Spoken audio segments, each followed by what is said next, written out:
साथ है, शिव प्रिया साथ है। वो नजर में है, वो जिगर में है, सांसों के लंबे सफर में है।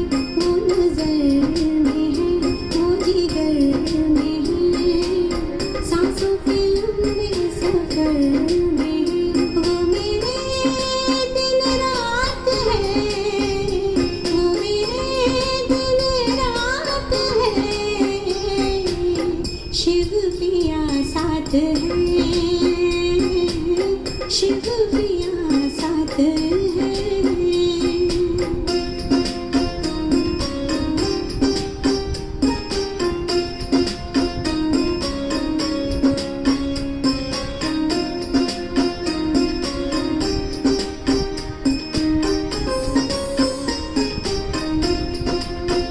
ये गंगा जल तन मैंने धोए, मन उजले तो प्रभु ज्ञान से होए। गंगा जल तन मैंने धोए, मन उजले तो प्रभु ज्ञान से हो। राजयोगी बनाए वो बनाए ज्ञानी, राजयोगी बनाए वो बनाए ज्ञानी, ज्ञान मुरली बनाए महादानी। लेने आए भिखारी तेरे हाथ है, शिव प्रिया साथ है, मोरे शिव प्रिया साथ है।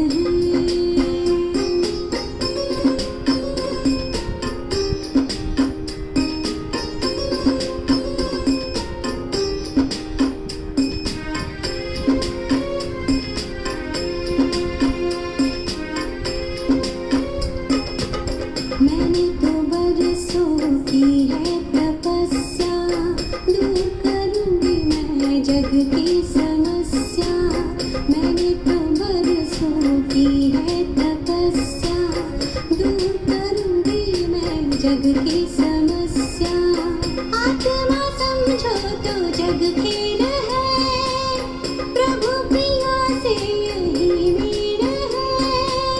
काम क्रोध की होली जलाए, काम क्रोध की होली जलाए।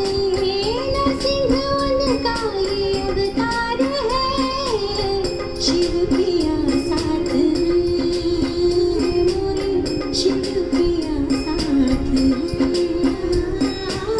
शिव प्रिया साथ है।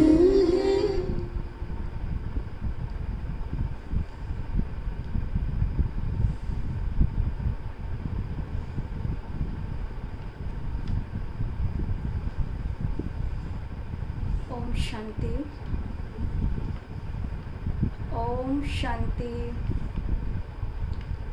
आज हम सभी बाबा के महावाक्य सुनेंगे। विशेष 4/7/2020 के हम महावाक्य सुनेंगे। आज के महावाक्यों में बाबा ने विशेष हम बच्चों को किस प्रकार अपने पुरुषार्थ को तेज करने के लिए, अपने पुरुषार्थ को आगे बढ़ाने के लिए किन बातों पर ध्यान देना चाहिए, आज बाबा यही हमें बताते हैं। सबसे पहली बात बाबा कहते हैं कि हमें अपने कर्म इंद्रियों के ऊपर बहुत अटेंशन देने की आवश्यकता है, क्योंकि सबसे बड़ी धोखा देने वाली तो हमारी ही अपनी कर्म इंद्रियां है। इसीलिए बाबा हम बच्चों को कहते हैं कि बच्चे, अपना परिवर्तन करना है तो पहले अपने कर्म इंद्रियों के ऊपर आप ध्यान दो कि मेरी कर्म इंद्रियां मेरा कहना मानती है क्या। तो बाबा कहते हैं देखो, क्योंकि ब्रह्मा बाबा को भी हम देखते हैं, ब्रह्मा बाबा ने भी अपने कर्म इंद्रियों के ऊपर बहुत ही कंट्रोल रखा। बाबा की कर्म इंद्रिया बाबा का कहना मान करके चलती थी। इवन ये तो अभी की बात नहीं है, लेकिन जब भक्ति मार्ग में थे तभी भी बाबा अपने कर्म इंद्रियों के ऊपर विशेष अटेंशन देते थे। हम सुनते हैं बाबा के बारे में कि बाबा कहते हैं कि जब भक्ति मार्ग में शिव बाबा की प्रविष्टता नहीं हुई थी, उस समय में भी बाबा अपने कर्म इंद्रियों की सभा बुलाते थे। अपने दरबार में सभी कर्म इंद्रियाँ एक एक आसन पर बिठा करके, और बाबा पूछते थे हर एक को कि कैसा तुम्हारा कारोबार चल रहा है। तो इस प्रकार बाबा एक एक कर्म इंद्रियों से कभी कोई गलती ना हो, कोई कर्म इंद्रिय धोखा न दे, इसका बहुत ख्याल करते थे।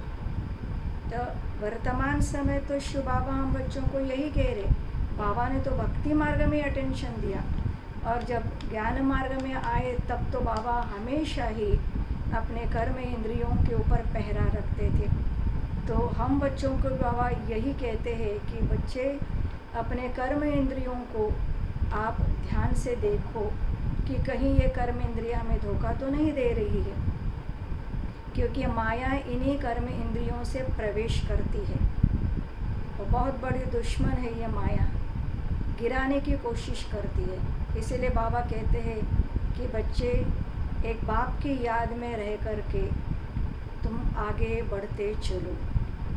तो आज के बाबा के हम महावाक्य सुनेंगे।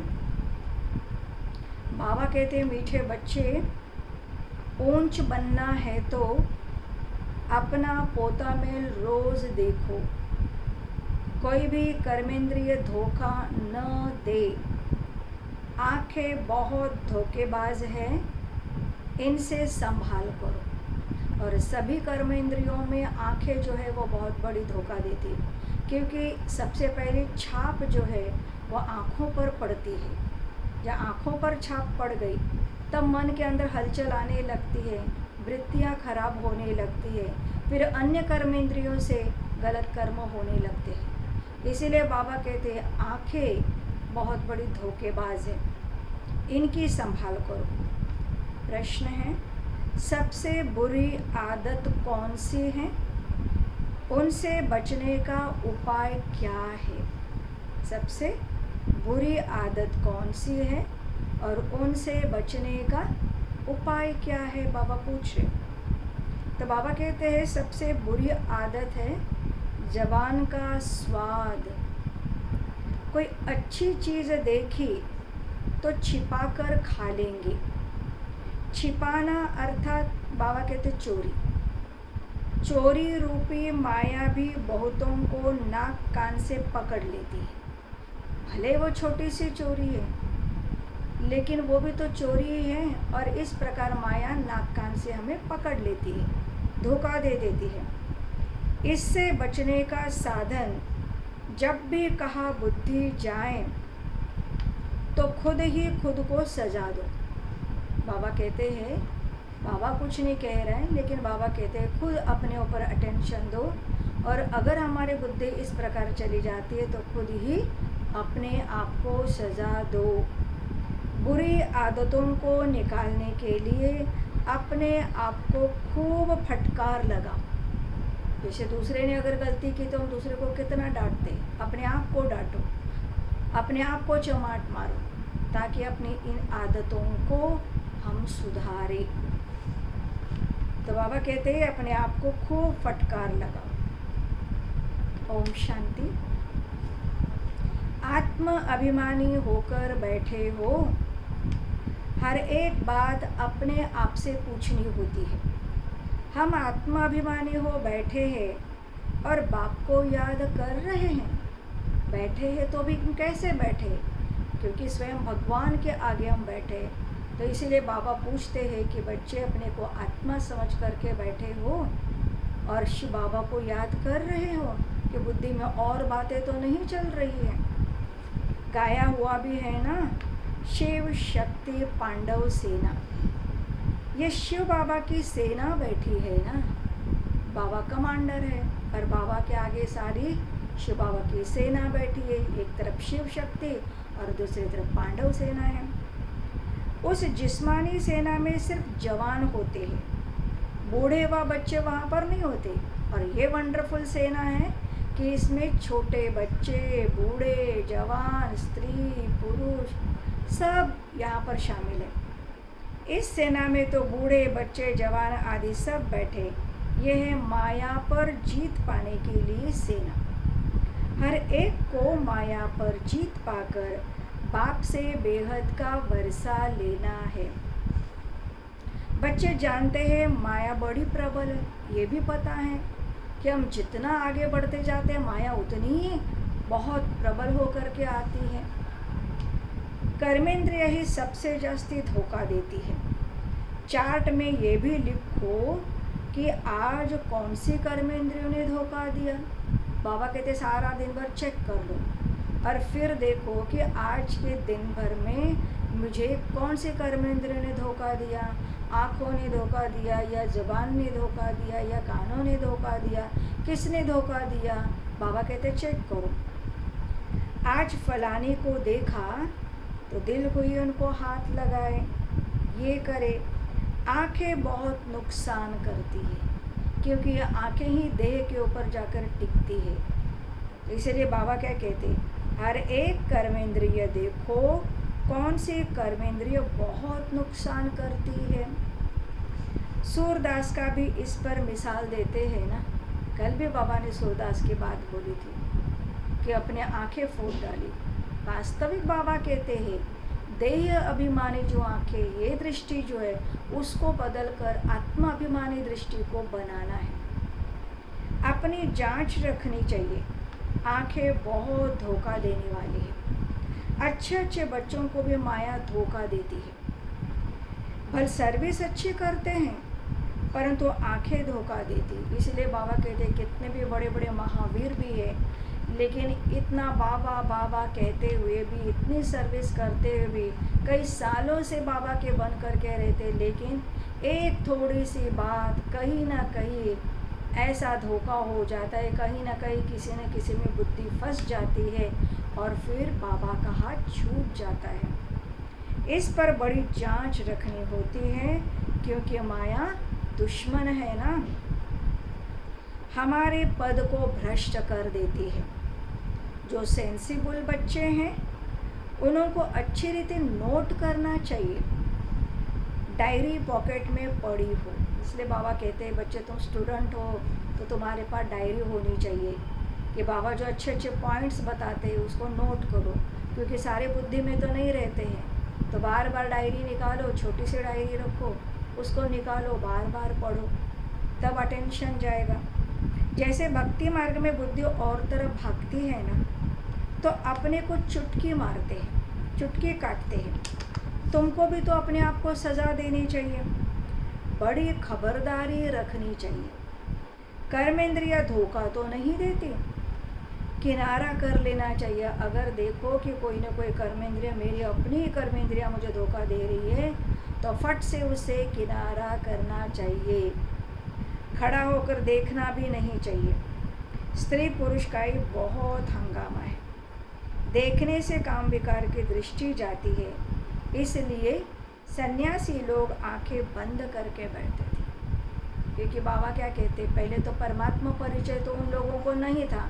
आत्मबल पर ही वो अपने आप पर संयम रखने का पुरुषार्थ करते थे और इसीलिए वे लोग आंखें बंद करके बैठते थे, कारण स्त्री को देखा और वृत्तियां चंचल न हो जाए। इसलिए बाबा कहते वे लोग आंखें बंद कर बैठते हैं। कोई कोई सन्यासी तो स्त्री को पीठ दे करके बैठते हैं, देखना ही नहीं है उसको, इसलिए पीछे मुड़ करके बैठ जाते। उन सन्यासियों आदि को क्या मिलता है, करके 10-20 लाख करोड़ इकट्ठा करेंगे ना, कितना करेंगे, कितना धन आएगा उनके पास। मर गए तो सब कुछ खलास यहीं पर रह जाएगा, फिर दूसरे जन्म में फिर इकट्ठा करना पड़ेगा, वो धन तो साथ में नहीं जाएगा, स्थूल धन। तुम बच्चों को तो जो कुछ मिलता है वह अविनाशी वर्षा हो जाता है।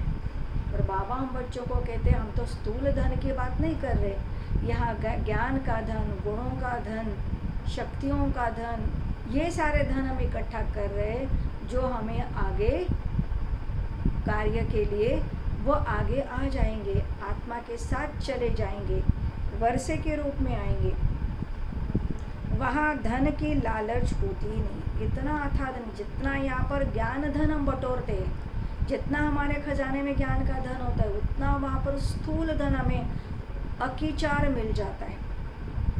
तो इसलिए बाबा क्या कहते, लालच वहाँ पर नहीं होती धन की। ऐसी कोई अप्राप्ति तो होती ही नहीं वहाँ पर जिसके लिए माथा मारना पड़े। किसी भी चीज़ के लिए माथा मारने की ज़रूरत नहीं है। क्या हो गया है, क्या होगा, ऐसा करने की ज़रूरत नहीं। कलयुग, अंत और सतयुग आदि में रात और दिन का फर्क है। कहाँ तो अपार सुख होता है, यहाँ तो देखो सुख तो कुछ भी नहीं। बाबा हमेशा कहते हैं संगम अक्षर के साथ पुरुषोत्तम अक्षर ज़रूर लिखो। केवल संगम मत कहो, क्योंकि संगम तो और भी है। सतयुग और त्रेता का भी संगम है, त्रेता और द्वापर का भी संगम है, द्वापर और कलयुग का भी संगम है। लेकिन कलयुग और सतयुग के संगम को कल्याणकारी पुरुषोत्तम संगम युग कहा गया है। ये सर्वश्रेष्ठ संगम युग है। तो इसलिए पुरुषोत्तम अक्षर ज़रूर लिखो। साफ साफ अक्षर बोलने चाहिए, समझाने में सहज होता है। मनुष्य से देवता किए करतन लागी वार। ये समय अभी आ चुका है संगम का कि जिसमें हम मनुष्य से देवता बनने में कोई टाइम नहीं लगता। तो ज़रूर संगम पर ही आएगा ना देवता बनाने। नरकवासी सो नरकवासी को स्वर्गवासी बनाने। मनुष्य तो घोर अंधियारे में है, स्वर्ग क्या होता है पता ही नहीं। और धर्म वाले तो स्वर्ग को देख भी नहीं सकते। इसलिए बाबा कहते तुम्हारा धर्म बहुत सुख देने वाला है। और धर्म वाले तो स्वर्ग क्या चीज़ है पता ही नहीं है उनको, क्योंकि वो स्वर्ग में आ ही नहीं सकते। उनको कहते ही है हेवन, परंतु ये थोड़ी समझते हैं कि हम भी हेवन में जा सकते हैं। वो लोग कहते पैराडाइज कहते, हेवन कहते, स्वर्ग कहते, लेकिन उनको ये पता नहीं कि हम भी उस हेवन में जा सकते हैं। किसी को भी पता नहीं है। भारतवासी ये भूल गए, भारतवासियों को ही पता नहीं कि हम कभी स्वर्ग में चले जाएंगे या कभी स्वर्ग था उसमें हम थे, ये हमको ही पता नहीं है। तो और धर्म वालों को क्या पता होगा। हेवन को लाखों वर्ष कह देते। क्रिश्चियन लोग खुद कहते हैं 3000 वर्ष पहले हेवन था, ऐसा वो बोलते हैं। लेकिन उसमें हम थे या नहीं थे ये उनको पता नहीं। लक्ष्मी नारायण को कहते हैं गॉड गॉडेज। ज़रूर गॉड ही गॉड गॉडेज बनाएंगे ना। जो भगवान स्वयं सृष्टि का रचयिता वही आकर के गॉड गॉडेज बनाएगा, देवी देवता बनाएगा। तो मेहनत करनी चाहिए, रोज़ अपना पोता मिल देखना चाहिए। कौन सी कर्मेंद्रियों ने धोखा दिया जिससे हमारा खाता घाटे में चला गया। बाबा कहते देखो जबान भी कोई कम नहीं है। बाबा कहते कोई अच्छी चीज़ देखी तो छिपा कर खा लेंगे। समझते थोड़ी है कि ये भी पाप है। चोरी हुई ना, सो भी शिव बाबा के यज्ञ से चोरी करना बहुत खराब है। कख का चोर सो लख का चोर कहा जाता है। बहुतों को माया नाक से पकड़ती है। ये सब बुरी आदतें निकालनी चाहिए, अपने पर फटकार लगानी चाहिए। बाबा कहते अपने को फटकारो, चमाट मारो। जब तक बुरी आदत है तब तक हम ऊंच पद पा नहीं सकते। स्वर्ग में जाना है तो कोई बड़ी बात नहीं है, लेकिन बनना क्या है वो बड़ी बात है। परंतु कहाँ राजा रानी और कहाँ प्रजा, दोनों में कितना अंतर है। तो बाप कहते हैं कर्मेंद्रियों की बड़ी जांच रखनी चाहिए। कौन सी कर्मेंद्रिय हमको धोखा देती है। ज़रूरी नहीं सबकी कर्मेंद्रिय आँख ही धोखा देती है, किसी के कान भी धोखा देती है, क्योंकि बहुत कुछ गलत सुनने की आदत पड़ी हुई होती है। तो इसीलिए कान भी धोखा देती हैं, कईयों के मुख धोखा देता है। तो इस प्रकार बाबा कहते हैं आप खुद ही चेक कर लो। तो कौन सी कर्मेंद्रिय धोखा देती है। पोता मिल निकालना चाहिए। व्यापार है ना, क्योंकि बाबा कहते हैं हम बच्चे क्या कर रहे हैं, व्यापार कर रहे हैं। बाबा भी बहुत बड़ा व्यापारी है। बाप समझाते हैं मेरे से व्यापार करना है, ऊंच पद पाना है तो श्रीमत पर चलो। हमारा व्यापार हम किससे कर रहे हैं? सर्वशक्तिमान परमात्मा से। उससे तो हम अविनाशी रत्नों की लेन देन करते हैं। वो हमें अविनाशी ज्ञान रत्न देते हैं और हम क्या देते हैं? हम कखपन देते हैं। इसलिए बाबा क्या कहते हैं? श्रीमत पर चलो। बाप डायरेक्शन देंगे, उसमें भी माया विघ्न डालेगी, करने नहीं देगी माया। बाबा कहते ये मत भूलो, गफलत करने से फिर बहुत पछताएंगे। आज गफलत करते हैं, कल समय तो बीत जाएगा, फिर बाद में बहुत पश्चाताप करेंगे, कभी ऊंच पद नहीं पाएंगे। अभी तो खुशी से कहते हैं हम तो नर से नारायण बनेंगे, परंतु बाबा क्या कहते हैं? अपने से पूछो, क्योंकि नर से नारायण बनना कोई मामूली काम तो है नहीं है। तो अपने से पूछते रहो, कहाँ कर्म इंद्रिया धोखा तो नहीं देती हैं? नर से नारायण बनना है तो क्या कर्म इंद्रिया मेरी नारायण समान बनने के लिए वैसे गुण वैसे लक्षणों को क्या धारण कर रही है? अपनी उन्नति करनी है तो बाप जो डायरेक्शन देते हैं उसे अमल में लाओ। सारे दिन का पोता मेल देखो, भूले तो होती ही रहती है, आंखें बड़ा धोखा देती है। तरस पड़ेगा, इनको खिलाऊं, इनको सौगात दूं, अपना बहुत टाइम वेस्ट कर लेते। माला का दाना बनने में बड़ी मेहनत है, पर बाबा तो हमें क्या कर रहे हैं? वैजयंती माला बना रहे, और ये माला में के मन के बनना है तो उसके लिए तो बहुत मेहनत करनी पड़ेगी, इतना आसान तो नहीं है। 8 रतन है मुख्य, 9 रतन भी तो कहते हैं। एक तो बाबा है 9वां रतन, बाकी है 8। बाबा की निशानी तो चाहिए ना बीच में, बीच वाला जो 9वां रतन है वो शिव बाबा है। बाकी जो है पास विद ऑनर अष्ट रतन। कोई ग्रहचार्य आदि आती है तो लोग कहते हैं कि 9 रत्नों की अंगूठी पहन लो तो ग्रहचारी उतर जाएगी। इतने ढेर पुरुषार्थ करने वालों से 8 निकलते हैं, वो भी पास विथ ऑनर। 8 रत्नों की बहुत महिमा है। देह अभिमान में आने से कर्म इंद्रिया बहुत धोखा देती है। बाबा कहते हैं कि अगर आत्मस्मृति नहीं है, परमात्मा स्मृति नहीं है, तो इसका मतलब निश्चित रूप से बाबा कहते हैं कि देह की याद है। जहाँ देह का अभिमान है वहाँ पर कर्मों के ऊपर, कर्मेंद्रियों के ऊपर हम जीत प्राप्त नहीं कर पाते। भक्ति में भी चिंता रहती है ना, सिर पर पाप बहुत है, दान पुण्य करे तो पाप मिट जाए। सत्य में कोई चिंता की तो बात ही नहीं है, क्योंकि वहाँ रावण राज्य ही नहीं है। वहाँ भी ऐसी बातें हो तो फिर स्वर्ग और नरक में कोई फर्क ही ना रहे, परंतु ऐसा नहीं है। तुमको इतना ऊंच पद पाने के लिए तो भगवान आकर के पढ़ाते हैं। बाबा याद नहीं पड़ता है, अच्छा पढ़ाने वाला टीचर तो याद पड़े। चलो बाबा कहते हैं बच्चों को तुमको बाबा भूल जाता है तो कम से कम सर्वश्रेष्ठ टीचर जो हमें पढ़ा रहा है उसको तो याद करो। अच्छा भला ये याद करो कि हमारा एक ही बाबा सदगुरु है, पर टीचर भी याद ना आए तो हमारा एक ही सदगुरु है जो सदगति देने वाला है, उसको याद करो। मनुष्यों ने आसुरी मत पर बाप का कितना तिरस्कार किया है। बाप अब सब पर उपकार करते हैं।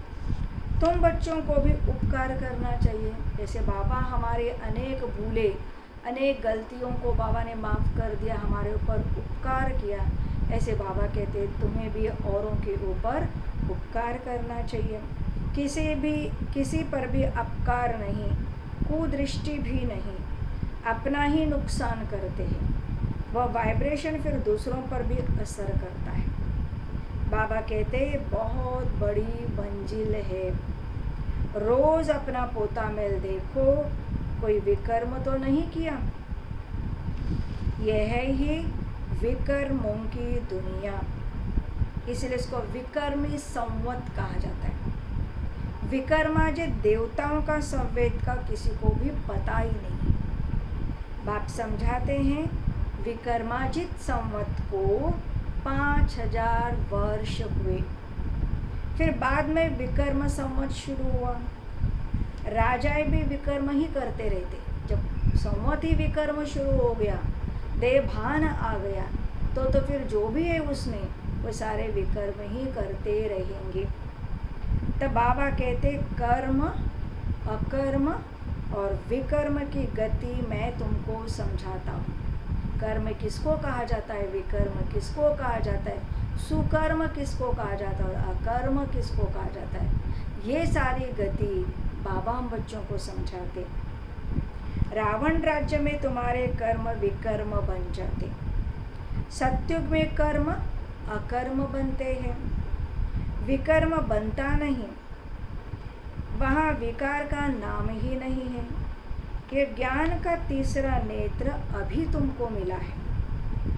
अभी तुम बच्चे बाप के द्वारा त्रिनेत्री त्रिकालदर्शी बनते हो। मनुष्य कोई बना न सके। बाबा कहते त्रिनेत्री ज्ञान का तीसरा नेत्र तो किसी के पास है ही नहीं है, तो ये त्रिनेत्री कौन दे सकता है, तीसरा नेत्र कौन देगा।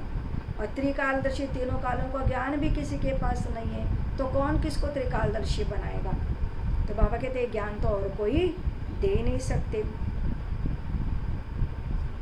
मनुष्य कोई बना न सके, तुमको बनाने वाला है बाप। पहले जब आस्तिक हो तब त्रिनेत्री त्रिकालदर्शी बने, क्योंकि इसके पहले तो हम नास्तिक ही थे, परमात्मा को जानते ही नहीं थे वो कौन है कैसा है। अब हम आस्तिक बन गए, इसलिए बाबा क्या कहते जब आस्तिक बन गए तो फिर त्रिनेत्री और त्रिकालदर्शी बन जाएंगे। सारा ड्रामा का राज बुद्धि में है। मूल वतन, सूक्ष्म वतन, 84 का चक्र सब बुद्धि में है। फिर पीछे और धर्म आते हैं, वृद्धि को पाते रहते हैं। उन धर्म स्थापकों को गुरु नहीं कहेंगे।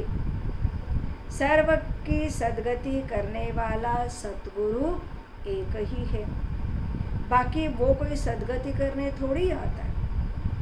वह धर्म स्थापक है, वो केवल धर्म की स्थापना करने के लिए आते। क्राइस्ट को याद करने से सद्गति थोड़ी मिलेगी। बाबा कहते विकर्म विनाश थोड़ी होंगे क्राइस्ट को याद करने से, कुछ भी नहीं। उन सबको भक्ति के लाइन में कहा जाएगा, ज्ञान के लाइन में सिर्फ तुम हो, क्योंकि ज्ञान का मतलब है आत्मज्ञान, आत्मचिंतन। देह की बात ही नहीं, यहाँ पर देह को याद ही नहीं करना। तुम पंडे हो, सबको शांति धाम सुख धाम का रास्ता बताते हो। बाप भी लिबरेटर गाइड है। उस बाप को याद करने से ही विकर्म विनाश होंगे। अभी तुम बच्चे अपने विकर्म विनाश करने का पुरुषार्थ कर रहे हो, तो तुम्हें ध्यान रखना है कि एक तरफ पुरुषार्थ और दूसरे तरफ विकर्म न होता रहे। क्योंकि एक तरफ पुरुषार्थ हम कर रहे और दूसरे तरफ थोड़ा भी विकर्म हो जाएगा तो जो भी पुरुषार्थ किया वो माइनस हो जाएगा। इसीलिए बाबा कहते ध्यान रखो, पुरुषार्थ के साथ साथ विकर्म भी किया तो 100 गुना हो जाएगा। जितना हो सके उतना विकर्म न करो, नहीं तो एडिशन भी होगी, नाम भी बदनाम करेंगे। जबकि जानते हो भगवान हमको पढ़ाते हैं तो फिर कोई विकर्म नहीं करना चाहिए। छोटी चोरी या बड़ी चोरी पाप तो हो ही जाता है ना। ये आंखें बड़ा धोखा देती है। बाप बच्चों के चलन से समझ जाते, कभी ख्याल भी न आए कि ये हमारी स्त्री है, ये मेरी पत्नी है, ये ख्याल भी न आए। क्योंकि देह को देखेंगे तो ये स्त्री और पुरुष, पति और पत्नी का ख्याल आएगा, लेकिन आत्मा समझेंगे तो एक परमात्मा की संतान है, ये याद आएगा। हम ब्रह्मा कुमारी है, शिव बाबा के पोत्रे हैं। हमने बाबा से प्रतिज्ञा की है, हमने राखी बांधी है, फिर आंखें क्यों धोखा देती है? याद के बल से कोई भी कर्मेंद्रियों के धोखे से छूट सकते हैं। इसलिए बाबा कहते हैं जितना बाबा को याद करेंगे तो इन प्रकार के विकर्मों से हम छूट सकते हैं। बड़ी मेहनत चाहिए। बाप के डायरेक्शन पर अमल कर चार्ट लिखो। स्त्री पुरुष भी आपस में यही बातें करो।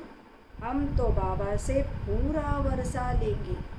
आपस में एक ही जगह पर रहते, एक ही घर में रहते, तभी भी बाबा कहते हैं मुरली के पॉइंट्स की चिट-चट करो, वो चर्चा करो, क्योंकि हमको बाबा से पूरा वर्षा लेना है। टीचर से पूरा पढ़ेंगे। ऐसा टीचर कभी मिल न सके। कल्प में एक ही बार शिव बाबा सुप्रीम टीचर हमें मिलते हैं जो बेहद की नॉलेज दे। लक्ष्मी नारायण ही नहीं जानते तो उनके पिछाड़े आने वाले कैसे जान सकते? ये ज्ञान तो और कोई जान ही नहीं सकता। बाबा कहते ये सृष्टि के आदि मध्य अंत का ज्ञान सिर्फ तुम बच्चे ही जानते हो। संगम पर बाबा बहुत समझाते हैं, ये करो, ऐसे करो, फिर यहाँ से उठे तो खलास। ये नहीं समझते कि शिव बाबा हमको कहते हैं। जब तक शिव बाबा के आ गए तब हाँ करते रहते, वहाँ से निकल कर के अपने स्थान पर गए फिर वही भूल जाते हैं। हमेशा समझो शिव बाबा कहते हैं इनका फोटो भी नहीं रखो। बाबा ये भी कहते हैं कि ब्रह्मा का भी फोटो नहीं रखो। ब्रह्मा में भी तुम्हारी आँख नहीं जानी चाहिए, वो भी देहधारी है। अगर देखना हो तो केवल निराकार शिव बाबा को देखो। ये रथ तो लोन लिया है ना, ये भी तो पुरुषार्थी है। ये भी कहते हैं मैं बाबा से वर्षा ले रहा हूँ। जब ब्रह्मा बाबा भी पुरुषार्थ कर रहे हैं, वो भी वर्षा ले रहे हैं, और हम अगर ब्रह्मा में भी अपनी बुद्धि को फंसाएंगे तो ब्रह्मा बाबा से तो हमें कुछ नहीं मिलने वाला है। तुम्हारे सदृश ये भी स्टूडेंट लाइफ में है। आगे चल तुम्हारी महिमा होगी। अभी तो तुम पूज्य देवता बनने के लिए पढ़ते हो, फिर सत्युग में तुम देवता बनेंगे। ये सब बातें सिवाय बाप के और कोई समझा न सके। तकदीर में नहीं है तो संशय उठता है। शिव बाबा कैसे आकर पढ़ाएंगे? ऐसे कैसे हो सकता है? वो निराकार कैसे आता होगा? कैसे बोलता होगा? कैसे पढ़ाता है? ऐसे थोड़ी हो सकता है। ऐसे संशय आ जाता है। मैं नहीं मानता, ऐसे कई कहते हैं कि हम नहीं मानते कि भगवान आकर के हमें पढ़ा रहे। मानते नहीं तो शिव बाबा को याद भी कैसे करेंगे? जब परमात्मा आकर के पढ़ा रहा यही नहीं मानते तो उसको क्या याद करेंगे? और फिर याद ही नहीं करेंगे तो विकर्म भी विनाश हो नहीं सकेंगे। ये सारी नंबरवार राजधानी स्थापन हो रही है। दास दासियां भी तो चाहिए ना। बाबा कहते हैं राजाओं को दासियां भी दहेज में मिलती है। यहाँ ही इतनी दासियां रखते हैं तो सत्युग में कितनी होगी? इस कलयुग की दुनिया के अंतिम समय पर भी राजाओं के पास कितनी सारी दासियां हुआ करती थी। तो यहाँ पर ही इतनी दासियां, तो सत्युग की दुनिया में कितनी दासियां होंगी? ऐसा थोड़ी ही ढीला पुरुषार्थ करना चाहिए जो दास दासी जाकर बने। तो कहते बाबा के बच्चे भी बने, पुरुषार्थ भी करे और फिर जाकर दास दासी बने तो क्या फ़ायदा? इसीलिए बाबा क्या कहते हैं, बाबा से पूछ सकते हो बाबा अभी मर जाए तो क्या पद मिलेगा? अभी अगर हम शरीर छोड़ दे तो हमें क्या पद मिलेगा? तो बाबा झट बता देगा। अपना पोता मेल आपे ही देखो। अंत में नंबरवार कर्मातीत अवस्था हो जानी है। सबकी कर्मातीत अवस्था होगी लेकिन एक जैसी नहीं होगी। जिसने जैसा अधिक काल तक उसका अभ्यास किया हुआ होगा वैसे ही नंबरवार उनकी कर्मातीत अवस्था होगी।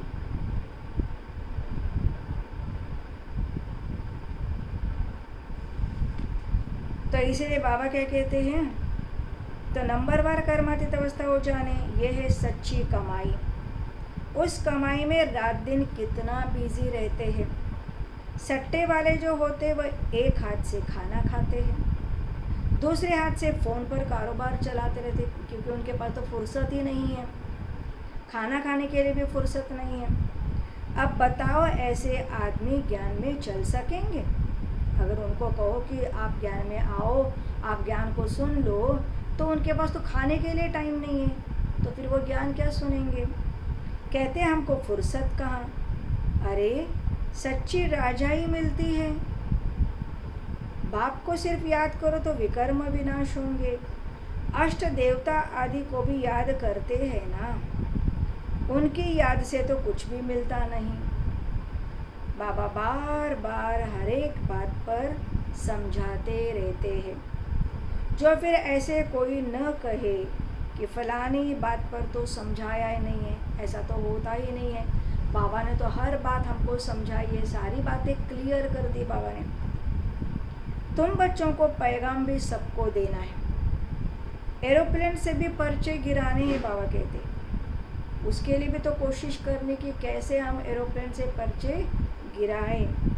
उसमें लिखो शिव बाबा ऐसे कहते हैं। ब्रह्मा भी शिव बाबा का बच्चा है, प्रजापिता है तो वह भी बाप, ये भी बाप।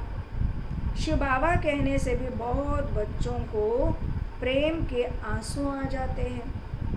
कभी देखा भी नहीं है, शिव बाबा को देखा भी नहीं, ब्रह्मा के तन में कैसे आते हैं पता भी नहीं है, लेकिन केवल याद करते करते प्रेम के आंसू आ जाते। लिखते बाबा कब आकर आपसे मिले, बाबा बंधन से छुड़ाओ, बहुत सारे बंधन में बंधे हुए हैं। तो वो कहते हैं कि बाबा हमें इन बंधनों से छुड़ाओ। बहुतों को बाबा का फिर प्रिंस का भी साक्षात्कार होता रहता है। आगे चल बहुतों को साक्षात्कार होंगे, फिर भी पुरुषार्थ तो करना पड़े ना। बाबा कहते जैसे पहले पहले यज्ञ की शुरुआत में भी साक्षात्कार हुए, ऐसे अंत में भी साक्षात्कार होंगे, लेकिन उसके लिए पुरुषार्थ तो करना पड़ेगा। मनुष्य को मरने समय भी कहते भगवान को याद करो। तुम भी देखेंगे पिछाड़े में खूब पुरुषार्थ करेंगे, याद करने लगेंगे।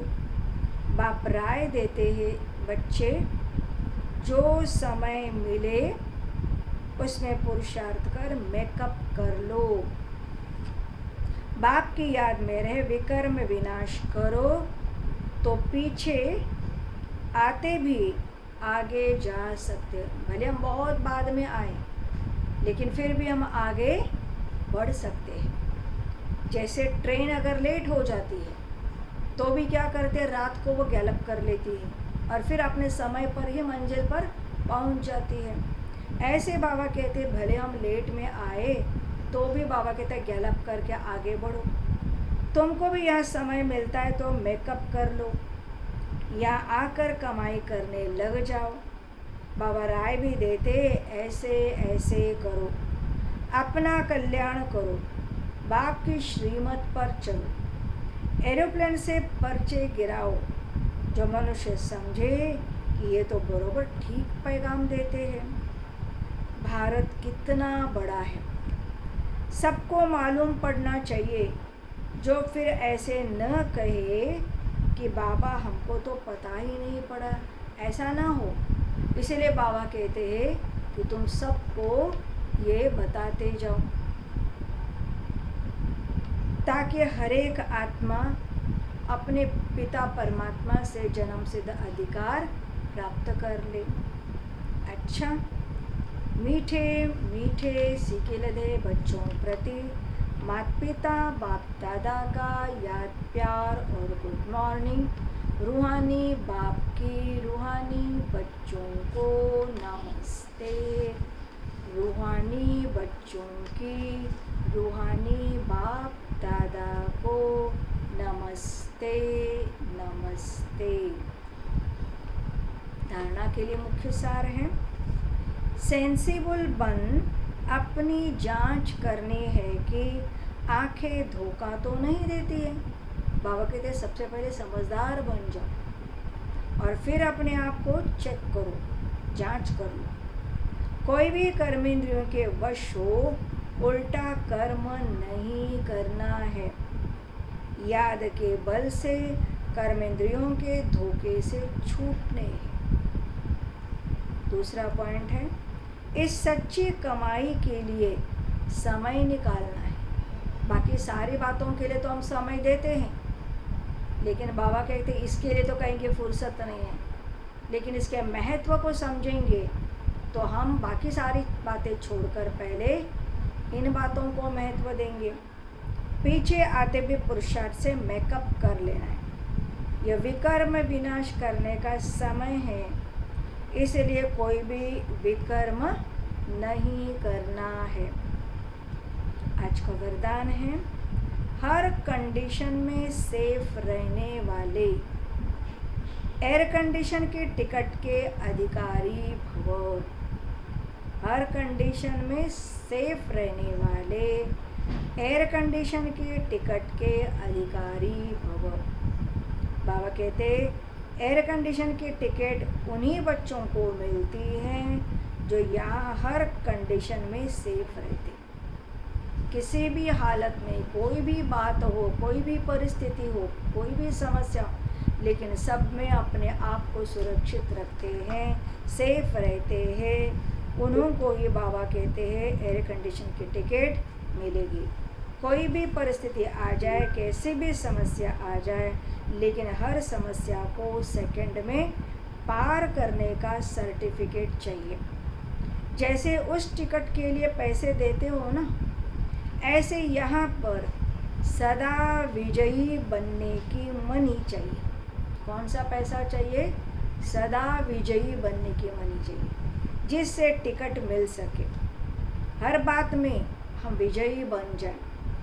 यह मनी प्राप्त करने के लिए मेहनत करने की ज़रूरत नहीं, सिर्फ बाप के सदा साथ रहो तो अनगिनत कमाई जमा होती रहेगी।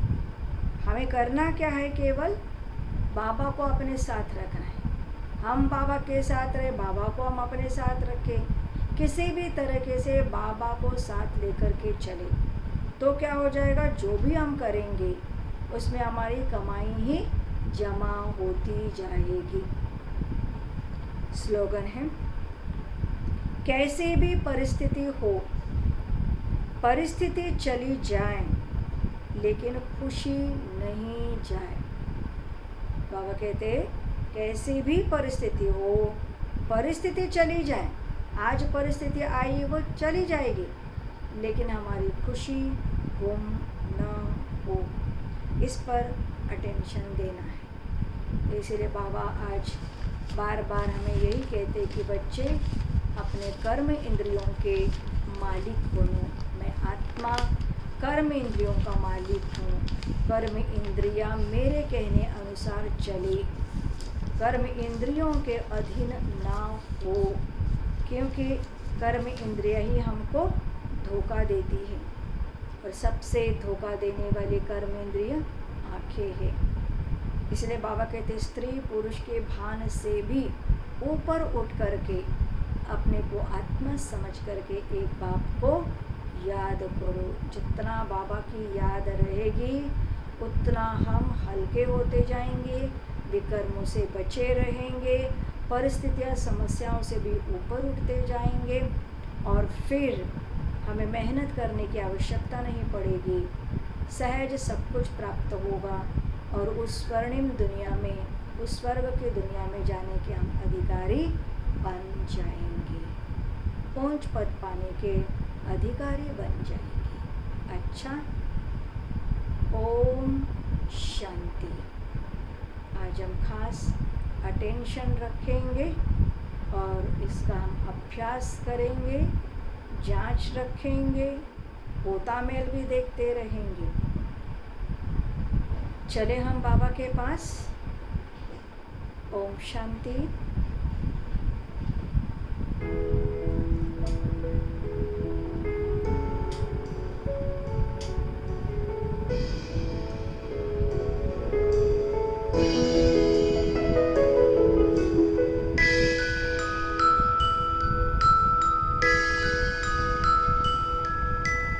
तू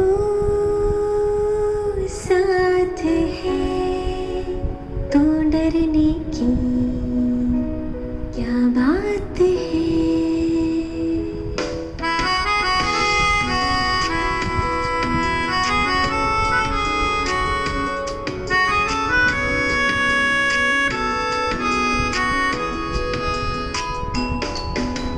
तू साथ है तो डरने की क्या बात है। बाबा तू साथ है तो डरने की क्या बात है। तू पास है तो डरने की क्या बात है। बाबा तू साथ है तो डरने की क्या बात है। When you hear I have no fear, oh my Baba, you are my dear. When you hear I have no fear, oh my Baba, you are my dear.